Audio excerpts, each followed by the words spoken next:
할렐루야. 네, 옆 사람 한번 보시고요.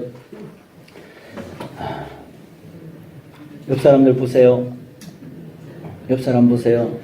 손도 잡을 수 있으면 이렇게 다정하게 이렇게 손도 한번 잡아주시고요. 그러면서 진실한 마음으로 함께 인사를 해봅시다. 그대가 있음이 내게 행복입니다. 그대가 있음이 내게 행복입니다. 진짜? 영혼이 느껴지십니까? 안 느껴져. 다시 한번 합시다. 안 느껴진대요. 다시요. 다시 한번요. 집사님이 계심이 내게 행복입니다. 집사님이 계심이 내게 행복입니다.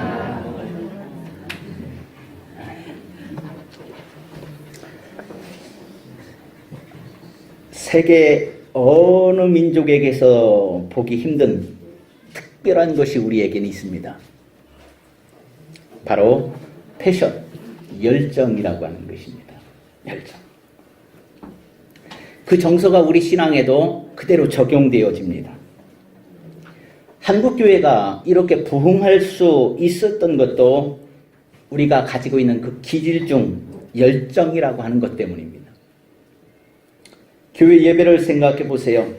주일은 그렇다 치고 예배 드리는 거니까 월화수목금토 111 이렇게 가지 않습니까? 우리는 신앙생활에 그렇게 열정을 교회에 쏟아붓습니다.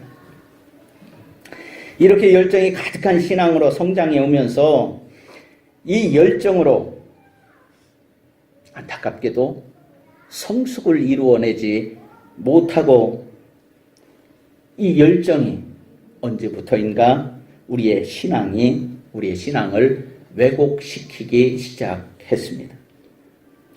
그렇게 왜곡되어진 신앙생활에 익숙하면서 이제는 우리가 신앙생활하면서 하나님을 향한 신실한 신앙, 변개치 아니하는 신앙, 또 경건한 삶, 공의롭고 정의로운 삶, 청렴한 삶, 더러운 것을 탐하지 아니하는 또 무소유와 이타적인 삶, 거룩한 구별되어진 그러한 삶을 살아가는 성도들의 그 삶을 신앙으로 표현되는 것을 우리는 신령하다 아니면 능력 있다라고 그렇게 보지를 않는다라고 하는 것입니다. 여러분들이 신앙생활을 통해서 이것이 능력이다라고 하는 것이 무엇입니까? 교회를 위해서 시간을 들이고 물질을 들이고 헌신하는 비율은 세계 탑입니다. 어느 민족도 우리 민족을 따라오지 못합니다. 그러한 신앙을 가진 우리들을 부러워하면서 또한 우리들은 우리의 신앙을 부러워하는 타 민족들에게 도전을 주기도 합니다. 바로 그 신앙이 열정이라고 하는 것입니다. 우리 밖에 있는 타 민족들에게는, 기독교인들에게는 굉장히 부러워하는 신앙. 그런데 여러분도 몸으로 삶으로 느끼지만 우리는 성장은 했는데 남들에게 도전을 주기도 하는데 개신교는 성숙되지 못한 신앙인들로 인해서 우리가 살아가고 있는 이 나라에서 안타깝지만 가장 신뢰받지 못하는 종교가 되어져 버렸다라고 하는 것입니다.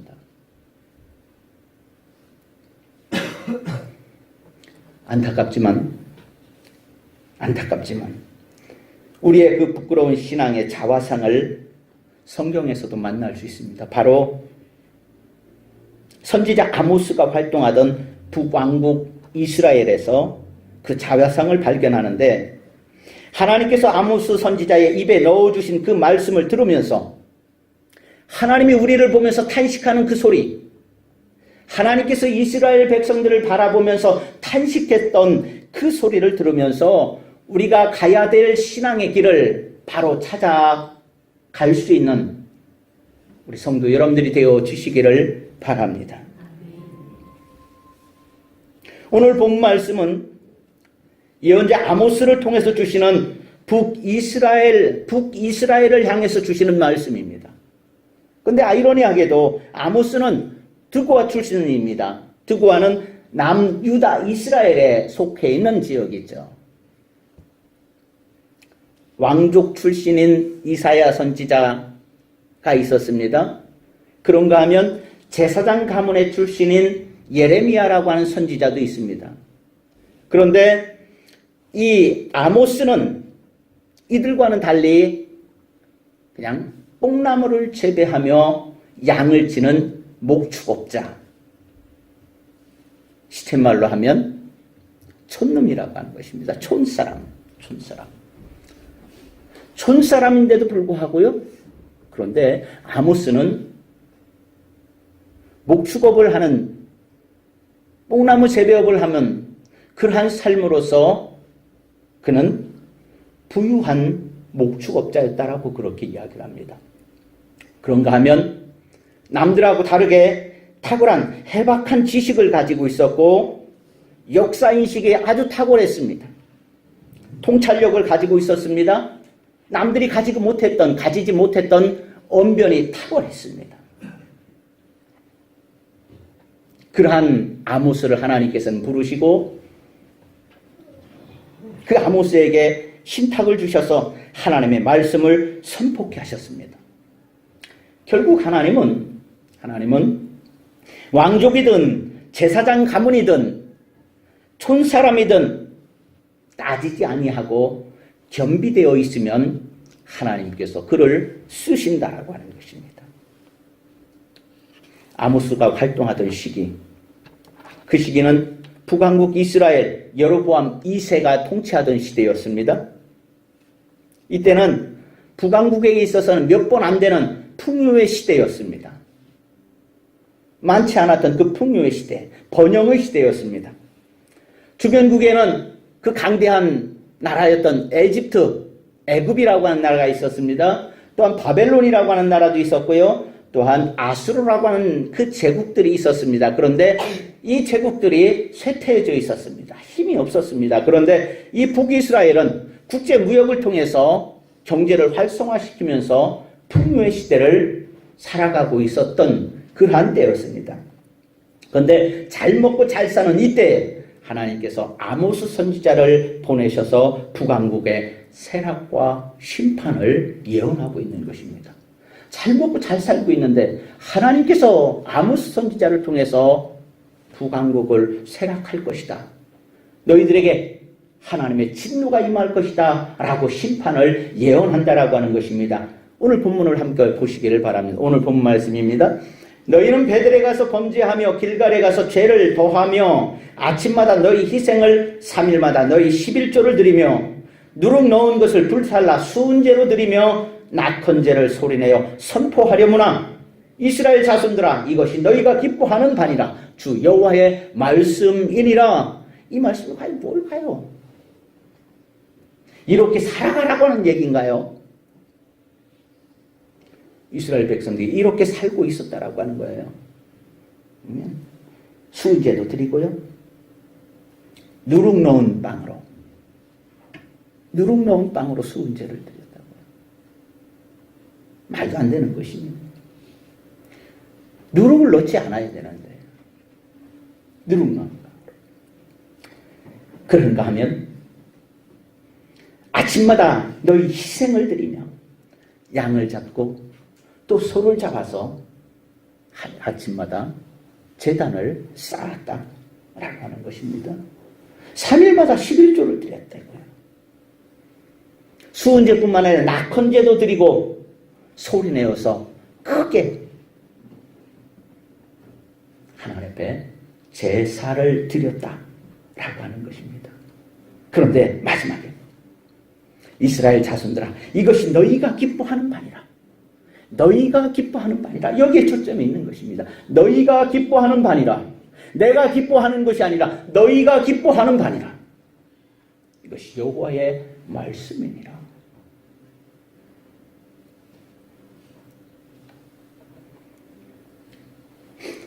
베델에 가서 범죄하며 길갈에 가서 죄를 더하며 라고 그렇게 이야기합니다. 베델은 어떤 곳이고 길갈은 어떤 곳입니까? 한번 살펴봅니다. 예루살렘, 남유다에서부터, 남유다입니다. 예루살렘으로 북쪽으로입니다. 북쪽으로 한 18km, 20km 떨어진 곳입니다. 그곳에 위치하고 있는 곳이 베델입니다. 우리가 잘 알고 있는 대로 창세기 28장에 보면 야곱이라고 하는 사람이 있습니다. 형을 속이고 아버지를 속여서 축복을 가로채가지고 죽을만 하니까 이제는 아버지 집을 떠나서 어디로? 외삼촌 집인 라반의 집으로 부엘세바를 떠나서 하란으로 도망가던 중에 날이 저물어가지고 우습해가지고 노상에서 잠을 청하게 되어집니다.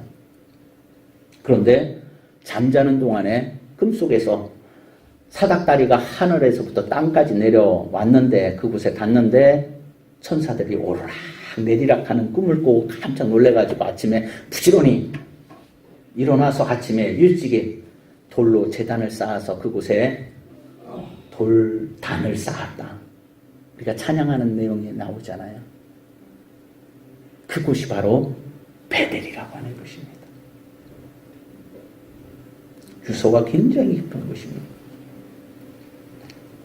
그런가 하면 사사기 20장에 보면은 이스라엘 백성들이 요단강을 건너서 가나안을 점령하면서 첫 번째 예배 중심지로 삼았던 그곳, 바로 그곳이 베델이라고 하는 곳입니다. 그래서 분열 왕국에서 남왕국 예루살렘을 필적할 만한 그러한 장소로 인정하는 곳이 베델이라고 하는 것입니다. 그래서 북왕국 왕족들에게는 이 베델이라고 하는 것을 모든 백성들에게 성지화시켜가지고 이것을 순례하게 만들 정도로 이 베델은 그렇게 중요한 곳이다라고 하는 것입니다. 이스라엘 백성들은 이곳에 모여서 그렇게 예배를 드렸다라고 하는 것입니다. 잘못된 것은 아니지. 두 번째 길갈이라고 하는 곳입니다. 이 길갈이라고 하는 지역은 어떤 곳이냐면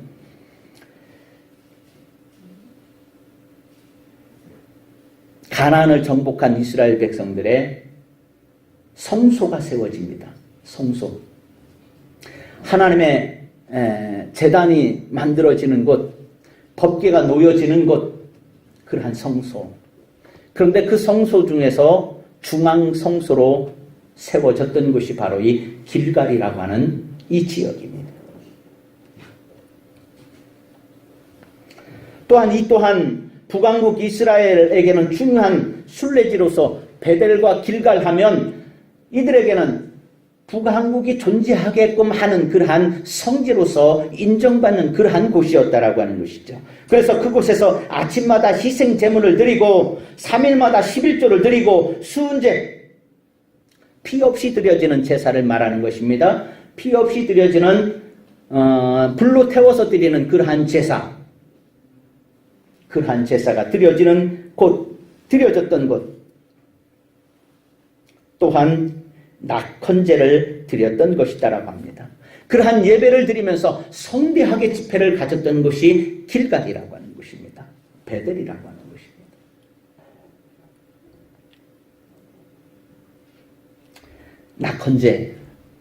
낙헌제라고 하는 제사는요, 레위기 7장에 보면 나옵니다. 서원제나 감사제 같은 것은 화목제에 속하는 것입니다. 기쁜 일이 있어서, 행복한 일이 있어서, 받은 축복이 있어서 하나님 앞에 감사의 예물을 드리는 그러한 제사인가 반면에 이 낙헌제라고 하는 것은 내가 딱히 감사할 일이 없음에도 불구하고 내가 축복을 받았다라고 그렇게 생각하지 않음에도 불구하고 나는 하나님이 좋아서 하나님의 영광을 위해서 하나님께 감사하는 마음으로 정한 예배를 드리는 것, 그것을 낙헌제라고 그렇게 명명했던 것입니다. 즉 정의하자면 하나님의 선하심에 감사하며 자원하여 즐거운 마음으로 드려지는 예물이 있는 제사를 낙헌제라고 그렇게 이야기를 했습니다. 즉 이스라엘 백성들에게 베델에 가서 길갈에 가서 너희의 제사를 하나님 앞에 드려라. 너희가 기뻐하는 제사를 드려라 라고 그렇게 말씀을 하고 있는 거예요. 그런데 뭐가 문제일까요? 뭐가 문제가 있는 건가요? 하나님은 선지자 아모스를 통해서 이스라엘이 드렸던 제사와 제물과 그 집회 모임을 문제 삼고 있는 것입니다.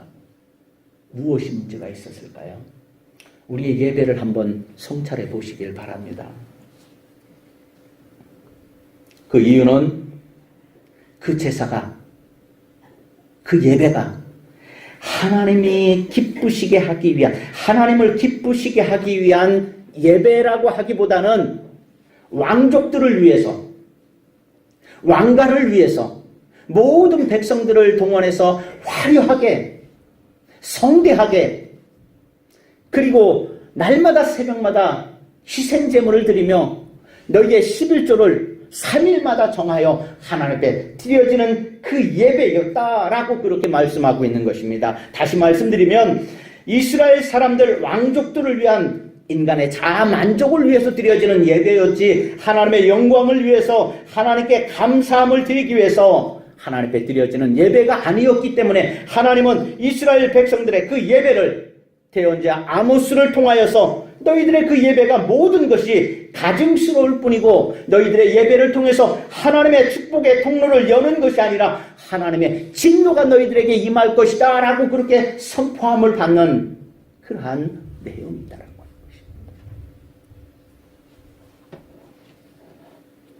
이스라엘 백성들은 정결한 소와 양을 잡아드리는 제사를 드렸지만 한 가지 우리가 깊이 따져야 되는 것이 무엇이냐면 하나님께서 내가 거룩하니 너희도 거룩하라, 구별을 하라, 거룩한 삶을 살아라 라고 그렇게 말씀을 하셨는데, 선포를 하셨는데 그들은 하나님의 명령을 어긴 채 그들 자신이 거룩한 하나님의 백성이 되는 것을 잃어버렸다라고 하는 것입니다. 예배는 드리지만 거룩한 백성으로 예배를 드리지 못하고 있다라고 하는 것입니다. 이스라엘 백성들이 어떻게 살아왔는지 아모스 2장과 4장과 6장에 잘 표현되어 있습니다. 한번 길지 않으니까 한번 아모스서를 여러분들이 집에 가셔서 꼭 읽어보시길 바랍니다. 옆 사람에게 한번 권면해 봅시다. 이순규 집사님 집에 가서 꼭 읽어봅시다. 다 같이 옆 사람에게 한번 권면해 봅시다. 시작. 아모스서를 꼭 읽어봅시다. 읽으세요. 읽어보세요.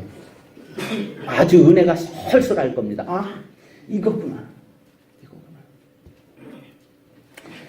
부연해서 말씀드립니다. 이스라엘은 정한 11조를 하나님 앞에 드렸습니다. 이게 잘못된 겁니까?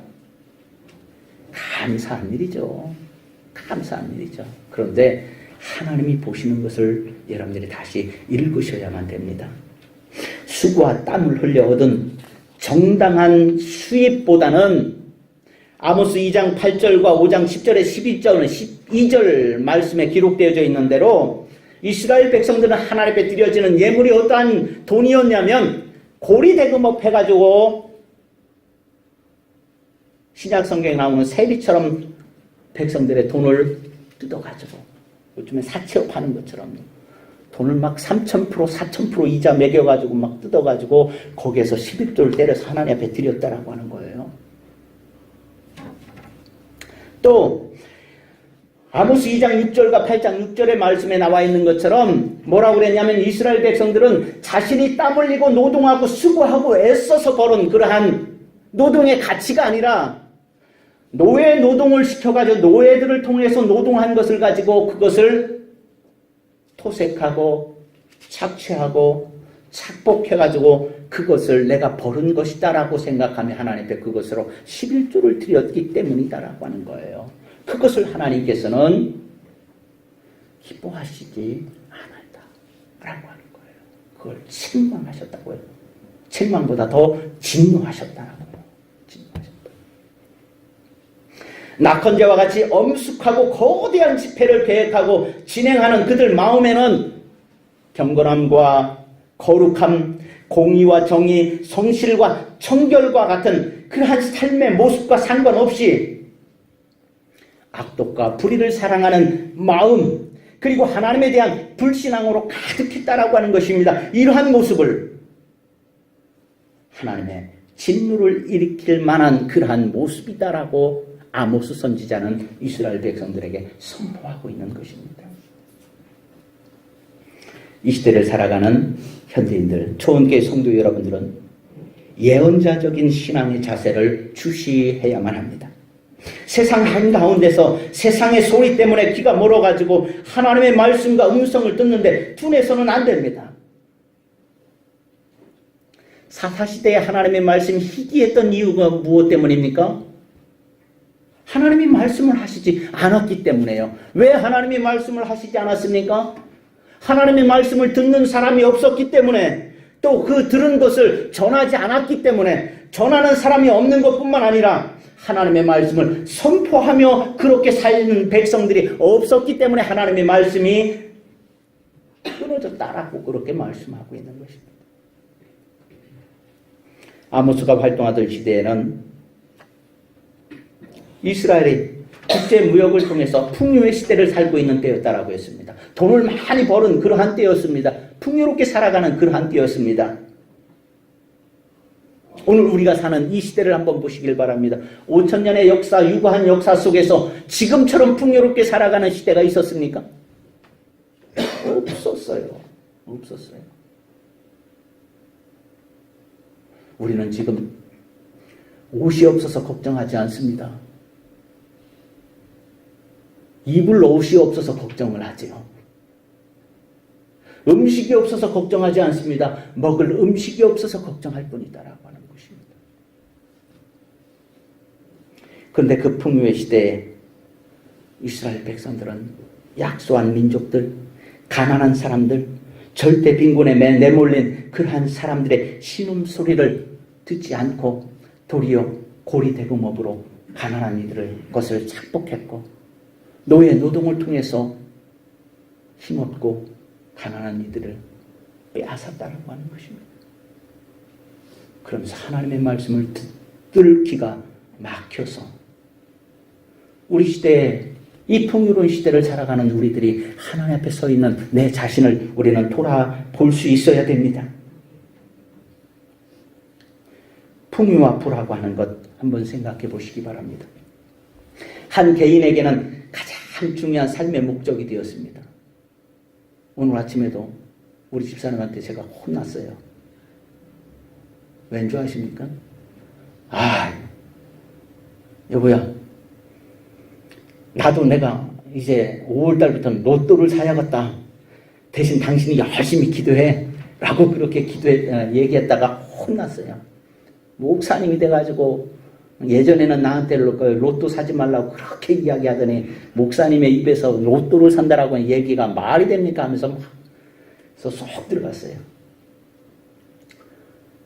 목사가 이 지경인데 오죽하겠습니까? 성도들은 부유라고 하는, 풍요라고 하는 것과 그리고 물질이라고 하는 것이 우리의 삶의 가장 제1순위 목적이 되어진 것이 현실 아닙니까? 국가는 어떻습니까? 나라는 성장이라고 하는 것, 경제 성장이라고 하는 것이 경제 이데올리 그래서 이 1순위입니다. 이거 빠지면은 어느 정권도 존재할 수가 없는 그러한 시대에 우리는 살아가고 있습니다. 그런가 하면 종교는 어떻습니까? 가장 간절한 1순위이자 기도의 제목이 바로 종교 아닙니까? 풍요로워야 합니다. 부유해져야 됩니다. 돈 많이 벌어야 됩니다. 그게 나쁜 건 아니잖아요. 문제는 삶이라고 하는 것입니다. 삶. 이러한 시대 한가운데 살고 있는 우리 성도들의 삶의 주관자이신 하나님이 생명의 주인이시요 삶의 주관자이심을 믿고 고백하며 살아가야 된다라고 하는 것입니다. 돈을 버리라고 하는 말이 아니라, 돈이 인생의 제1순위가 아니라 하나님 다음으로 돈은 2순위가 되어야 된다라고 하는 것입니다. 하나님이 1순위가 되어야 된다라고 하는 것입니다. 왠지 아십니까?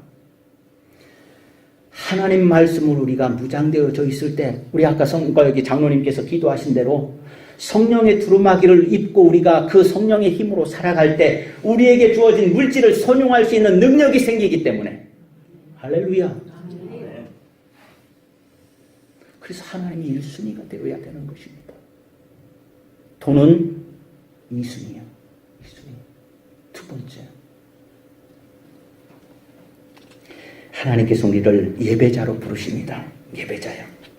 요한복음 4장 23절 24절 말씀에 아버지께 참으로 예배하는 자들은 신령과 진정으로 예배할 때가 오나니 곧 이때라. 아버지께서는 이렇게 자기에게 예배하는 자들을 찾으시느니라. 하나님은 영이시니 예배하는 자가 신령과 진정으로 예배할지니라. 영과 진리로 예배하는 것이 하나님의 자녀들에게, 성도들에게 지금 중요한 것입니다. 사랑하는 성도 여러분, 하나님께 드리는 예배를 소중히 여기시기를 바랍니다. 내가 지금 이 시간 드리는 이 예배를 가장 중요한 순간이다라고 여러분들이 고백하시고 그러한 마음으로 하나님 앞에 드려지는 예배를 하나님 앞에 올려드리시기를 바랍니다. 그런데 그 예배가 말입니다. 내가 축복의 문을 활짝 열고 축복의 통로를 연결하느냐, 축복의 문을 닫고 축복의 통로를 막아버리느냐 하는 결정을 할 수도 있다라고 하는 사실을 여러분들 생각해 보셨습니까? 그 예배가 오늘 본문에 예배드린 이스라엘 백성들을 보면은 그들의 예배를 보면 우리가 알 수 있습니다. 하나님을 영화롭게 하나님의 영광을 올려드리는 예배가 아니라 자기 만족을 위해서 드려지는 그러한 이스라엘 백성들, 이들의 예배는 물과 기름이 함께 있지만 분리되어 있듯이 삶과 예배가 분리된 채 형식적으로만 드리는 그 예배를 드리고 있다고 하나님은 아모스 선지자를 통해서 책망하고 있는 것이 아닙니까? 사랑하는 성도 여러분, 여러분들이 드리는 이 순간의 이 예배, 여러분들의 삶과 동떨어져 있습니까? 물과 기름입니까? 여러분들의 삶이 예배당으로 와서 성결된 시간에 하나님 앞에 올려드리는 예배가 되어야 한다라고 하는 것입니다. 할렐루야. 그렇기 때문에 우리의 생활과 무관하지 않다라고 하는 것입니다. 우리의 삶과 무관하지 않다라고 하는 것입니다. 우리의 가정생활과 무관하지 않고 우리의 직장생활과 무관하지 않고 내가 사회를 바라보고 이 나라를 바라보고 역사를 바라보는, 세계를 바라보는 그 세계관과 무관하지 않다라고 하는 것입니다. 그러려면 내가 하나님의 말씀에 묶여야 됩니다. 하나님의 말씀에 순종할 수 있어야 됩니다. 하나님의 말씀이 내게 들려져야 됩니다. 그 들려진 말씀을 가지고 세상을 바라볼 수 있어야 되고요. 하나님이 내게 주신 그 말씀을 가지고 내 손아귀에 주어진 그 돈을 해석할 수 있어야 됩니다. 이렇게 쓰는 것이 하나님 보시기에 선한 것인지, 내가 이렇게 살아가고 이렇게 말하고 이렇게 행동하는 것이 하나님 보시기에 선하고 의롭고 정의롭고 공의로운 삶인지 돌아볼 수 있어야 된다는 것입니다. 아버지가 찾으시는 예배, 영과 진리로 드리는 예배는 죄인들을 초청합니다. 그래요, 우리는 죄인이었습니다. 죄를 지었기 때문에 하나님 앞에 나와 죄의 고백도 하는 것이죠. 죄인들을 부르셨습니다. 그런데 말입니다. 사랑하는 성도 여러분, 하나님은 죄인들을 부르셔서 그 죄 가운데 그렇게 머물러 있으라고 그렇게 말씀하시지는 않는다라고 하는 것입니다. 로마서 12장 2절 말씀에 너희는 이 세대를 본받지 말고 오직 마음을 새롭게 함으로 변화를 받으라고 합니다. 변화를 받아서 하나님이 선하시고 기뻐하시고 온전하신 뜻이 무엇인지 분별하도록 하라. 우리에게 변화를 요구하고 있습니다. 변화를. 죄악된 삶에 굳어진 우리의 삶이 말씀으로 부서지고 새로운 피조물로 리폼되어져서 새로운 피조물로 살아갈 것을 우리에게 강력하게 요청하고 있는 것입니다. 바울도 그렇습니다. 고린도후서 5장 17절 말씀에 그런즉 누구든지 그리스도 안에 있으면 새로운 피조물이라. 이전 것은 지나갔으니 보라 새 것이 되었도다. 할렐루야. 그리스도 안에서요. 세상 안에서가 아닙니다. 물질 안에서가 아닙니다. 풍요 안에서가 아닙니다. 그리스도 안에서, 하나님 안에서 우리는 새로운 피조물로 거듭날 수 있다고요. 우리는 온전한 11조와 낙헌제의 예물로 헌금을 드리고 있습니다. 정한 10의 1조를 구별하여 드리는 것으로 충분하지 않습니다. 그리스도인들은 하나님 앞에 드려지는 10의 1조가 합당한 방법으로 소득되어야 하듯이 탐욕으로 치달아서 하나님의 법과 뜻을 떠나서 부당하게 토색하고 착복하는 방식으로 불을 축적하거나 그 일부를 하나님 앞에 드린다면 그것은 악한 일에 하나님을 끌어들이는 엄중한 죄라고 하는 것입니다. 무거운 죄라고 하는 것입니다. 하나님의 이름을 만홀히 여기는 것이 될 것이다라고 그렇게 말을 하는 것입니다. 갈라디아서 6장 7절 말씀에 스스로 속이지 말라. 하나님은 만홀히 여김을 받지 아니하시나니 사람이 무엇으로 심든지 그대로 거두리라. 또한 그 마음과 삶의 변화 없이 거대하고 화려하게 계획되어지고 인간의 감성만 자극하는 종교 집회와 행사들은 하나님의 경고를 받아들여야만 합니다.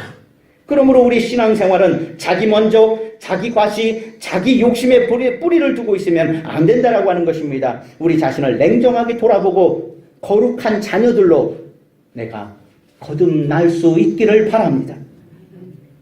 우리의 예배와 신앙의 행위들은 풍요롭고 형통하고 순조롭고 그렇게 이끌어 주실 복의 공급자로만 하나님을 여기는 것이 아니라 풍요와 형통이 나에게 주어지지 않아도 기꺼이 하나님의 법을 따를 수 있고 하나님 앞에 정직하고 하나님 앞에 순결하고 하나님 앞에 거룩하고 하나님 앞에 공의롭게 살아가는 삶으로 예배하는 예배자들이 되어질 수 있어야 됩니다. 그렇게 되어지시기를 바랍니다. 반드시 우리는 그러한 백성이 되어야 합니다. 신앙의 열정이 성도들의 신앙생활을 성숙시켜서 복으로 열매 맺어야 합니다. 사랑하는 성도 여러분, 여러분들이 가지고 있는 그 신앙의 열정을 통하여서 여러분들이 하늘의 축복의 통로를, 축복의 문을 활짝 열어낼 수 있기를 축원드립니다. 하박국 3장 17절에 18절 말씀에 하박국 선지자는 그렇게 말씀했어요. 비록 무화과가 무성치 못하며 포도나무에 열매가 없으며 감람나무에 소출이 없으며 밭에 먹을 것이 없으며 우리의 양이 없으며 외양간에 소가 없을지라도 나는 여호와로 말미암아 즐거워하며 나의 구원의 하나님으로 말미암아 기뻐하리로다. 할렐루야. 오늘 여러분들 그러한 결단을 하고 생활에 죄를 더하지 않는다면 여러분은 열정적인 신앙을 통하여서 반드시 복을 받을 것입니다. 할렐루야. 시편 1편의 복이 여러분들의 것이 될 것입니다. 하나님께서 여러분들의 생명과 호흡과 삶의 모든 일들을 형통하도록 돕기를 주님의 이름으로 축원드립니다. 기도하시겠습니다. 하나님 아버지 감사합니다.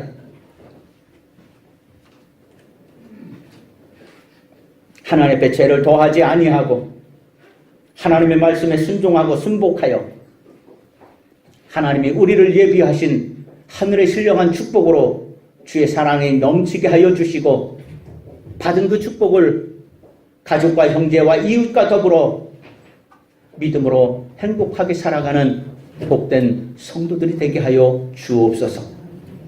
물질에 묶이지 않게 하여 주시고 하나님의 품 안에서 하나님의 말씀에 묶여